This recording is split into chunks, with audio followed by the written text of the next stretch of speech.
This video is brought to you by WorldSoccerShop.com, offering the world's largest selection of authentic jerseys and apparel for both club and country. Hey guys, Josh from SoccerReviewsForYou.com, bringing you my pros and cons review of the Nike Mercurial Superfly 4. This is arguably the most popular shoe on the market right now, and in today's video we're going to be highlighting the major positives, the major negatives, and some neutral points that I have regarding the Superfly 4. So if you're interested in a pair of these for yourself, hopefully this video will help you out, and with that being said, let's get right into the review. Touch is definitely a strong suit of the Superfly 4. It features a one-piece fly knit upper that is thin, soft, flexible. It truly does wrap your foot like a second skin, offering a sock-like fit. And because it's so thin and soft, you get a truly premium barefoot feel for the ball.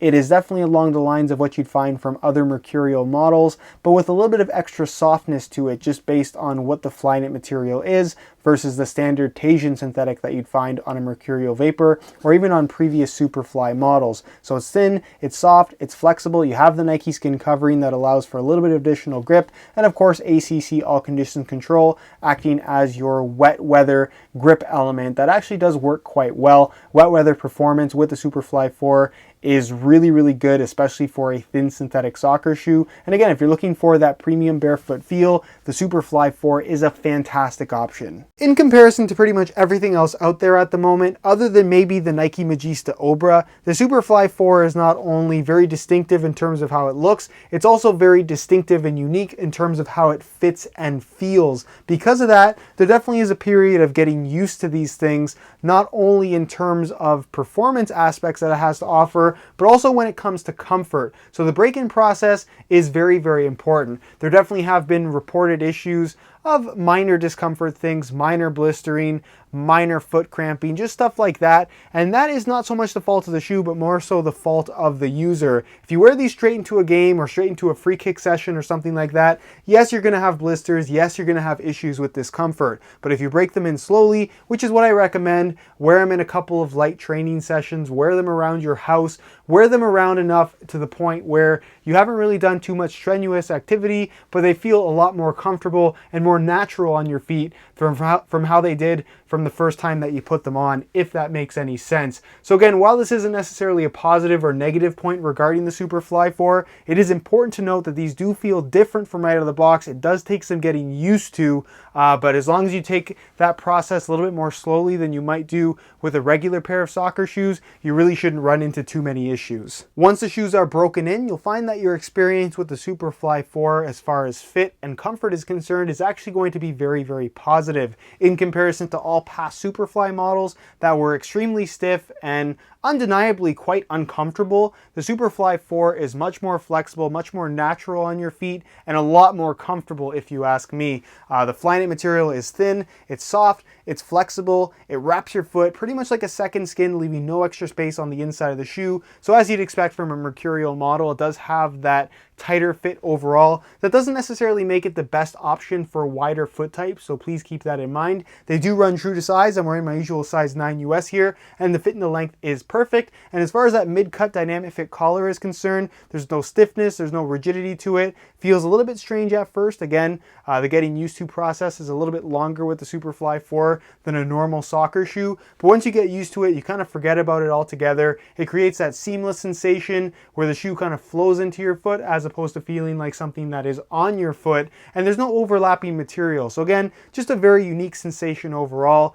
No added stiffness, no, the dynamic fit collar does not get in the way. And again, it's just something that you have to get used to, but once you do get used to it, you forget about it altogether. So as far as comfort is concerned, Superfly 4 is very comfortable once you get used to them. That really is the key. If you've worn Mercurials in the past, then you know that traction and responsiveness is what you should expect. And that's exactly what you get with the Superfly 4. You get the carbon fiber sole plate that is nice and thin, but allows for no stud pressure and is also relatively flexible. You get the new Mercurial stud pattern that features all bladed studs and is a little bit less aggressive in comparison to what we got from the Vapor 8 and Vapor 9, but as a trade-off, you get definitely more stability here and still plenty of grip when pushing off in pretty much any direction. If you're really into making quick cuts and lateral turns and just accelerating as quickly as possible, the outright grip that this traction pattern provides is one of the best currently out there on the market, so you really can't go wrong when it comes to a Mercurial stud pattern. And as far as responsiveness is concerned,